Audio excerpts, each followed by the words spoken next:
मुझे नहीं रहना इस कबूतर खाने में। देखना बेटा, मैंने क्या गलत कह दिया? मैं तो इसे अपनी बेटी समझ के बोल रही थी। अब तू ही बता, हम अपना धर्म तो नहीं भ्रष्ट कर सकते ना? माँ, आपकी कोई गलती नहीं है, आप अपनी जगह बिल्कुल सही हो। वो नाराज़ हो गई है, मैं उसे मना कर आता हूँ। कहाँ जा रही हो तुम? हम मेरे पापा के घर जा रहे हैं, हमेशा के लिए। बहू, ये क्या कह रही हो तुम? घर परिवार में तो ऐसे छोटे मोटे झगड़े होते ही रहते हैं। इसका मतलब ये थोड़ी है कि तुम घर छोड़ने की बात करो। कुछ जो करना आप कीजिए, मुझे नहीं रहना है। मत रोको माँ, अगर इसने फैसला लिया है तो सोच समझ कर ही लिया होगा। जाओ।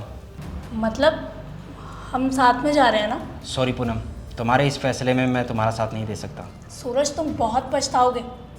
पता नहीं तुम्हें इस कबूतर खाने में ऐसा क्या पसंद है जो तुम मेरे पापा के घर जाने से इनकार कर रहे हो।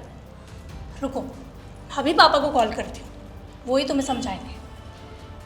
हेलो पापा, मैंने घर छोड़ने का फैसला कर लिया क्योंकि ये लोग मुझे यहाँ फिश नहीं बनाने दे रहे और सूरज ना मेरे साथ आने से इनकार कर रहा है। तो आप प्लीज़ उसे समझाइए कि वो मेरे साथ ही आए।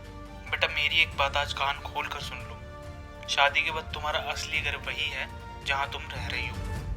तो उस घर को छोड़ने की गलती कभी मत करना, क्योंकि अगर तुम उस घर को छोड़कर इस घर में आओगे तो तुम्हारे लिए इस घर में कोई जगह नहीं है। अब जो भी डिसीजन लेना, सोच समझ कर लेना। पूनम, तुम्हारे पापा ने जो कहा है वो बिल्कुल ठीक कहा है। भले ही तुम्हारी परवरिश बड़े ख़ानदान में हुई हो और मेरी मिडिल क्लास में, लेकिन मैं अपने माँ बाप के दिए हुए संस्कारों को नहीं भूल सकता। अगर तुम जाना चाहती हो तो तुम जा सकती हो, क्योंकि जो पत्नी अपने पति को माँ बाप से अलग होने के लिए बोले वो पत्नी कहलाने के लायक नहीं। तुम्हें तुम्हारी दौलत मुबारक हो।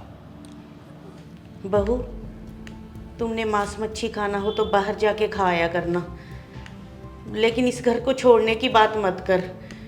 हमारे यहाँ तो मांस मच्छी खाना पाप माना जाता है। तो मैं तो यही समझाना चाहती थी तुझे। बेटा, अगर तुझे मेरी किसी बात का बुरा लगा हो तो मुझे माफ़ कर देना। मम्मी जी, आप क्यों माफ़ी मांग रही हैं? गलती तो मुझसे हुई है ना।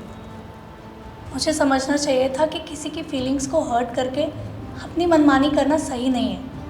आज के बाद मैं कभी जिद नहीं करूँगी नॉनवेज खाने की और आपकी हर बात मानूंगी, क्योंकि ये घर मेरा भी उतना है जितना आपका।